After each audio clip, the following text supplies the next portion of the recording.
I came to meet with the Vice President of China at his invitation to discuss how we grow our economy and how we create jobs. I'm pleased to say over 30 years later, I look around this table at such a group of successful and powerful business leaders, both in China and America, and it gives me reason to have great optimism about the next 30 years.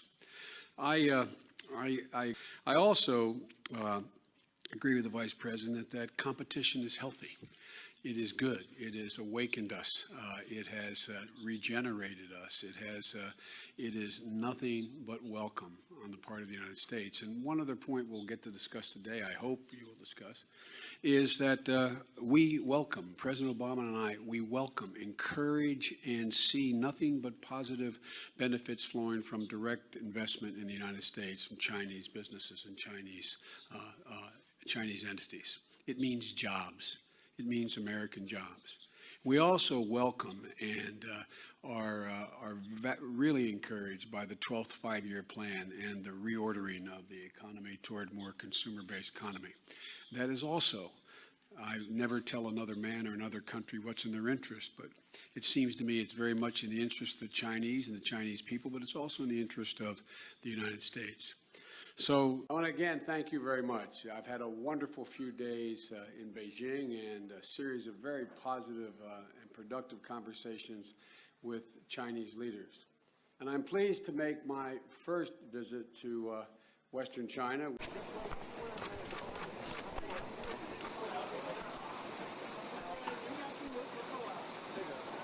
entertainment is just as good.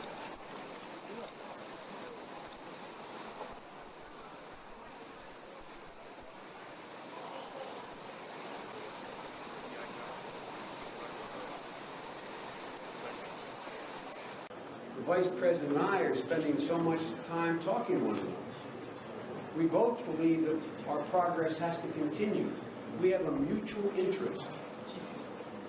The United States, President Obama and Vice President Biden want to see a rising China. We don't fear a rising China. We welcome a rising China. No, not only for you, but for our own self-interest. If China is prosperous, if 1,200,000,000 people continue to grow and modernize and expand, that's good for the United States. That means as we break down these what we call trade barriers, walls that are put up against U.S. imports and in America against Chinese imports, as those break down, what that means is we have 1,300,000,000 people to sell American products to. So, Mr. Vice President, once again, welcome to the United States. I've always believed that the best way, sometimes the only way, to truly understand a country is to see it with your own eyes. As you know, there's an old Chinese saying, better to travel 10,000 miles than read 10,000 books. Although I read Dr. Kissinger's book on China, I felt that my trip to your country was at least as important last summer. Vice President Biden, Yes, too. same question to you.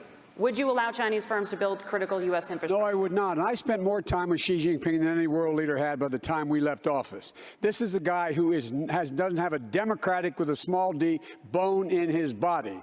This is a guy who is a thug who, in fact, has 1 million Uyghurs in reconstruction camps, meaning concentration camps. This is a guy who you see what's happening right now in Hong Kong. And this is a guy who I was able to convince should join the international agreement at the Paris Agreement, because guess what? They need to be involved. You can cooperate and you can also dictate exactly what they are. When, in fact, they said we're going to set up a no-fly zone, that you can't fly through our zone. He said, what do you expect me to do when I was over there? I said, we're going to fly right through it. We flew B-1 bombers through it. We got to make it clear they must play by the rules. Thank you, Mr. Period, President. period, period.